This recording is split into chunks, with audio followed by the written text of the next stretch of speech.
Hi friends, எப்படி இருக்கீங்க? இன்னைக்கு தினம் ஒரு நல்வார்த்தையை பார்ப்போம்.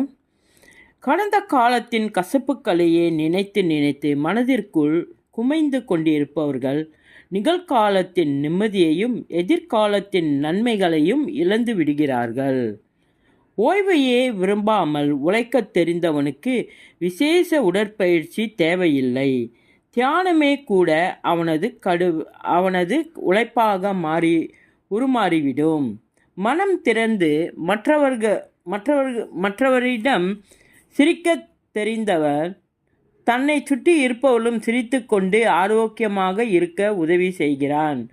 நான் செய்த உதவிகளை அவன் மறந்துவிட்டான், நன்றி கட்டவன் என்று பலரும் சொல்வதை கேட்டிருக்கிறோம். நன்றியை எதிர்பார்த்து செய்வதற்கு பெயர் உதவி இல்லை, அதன் பெயர் வியாபாரம்.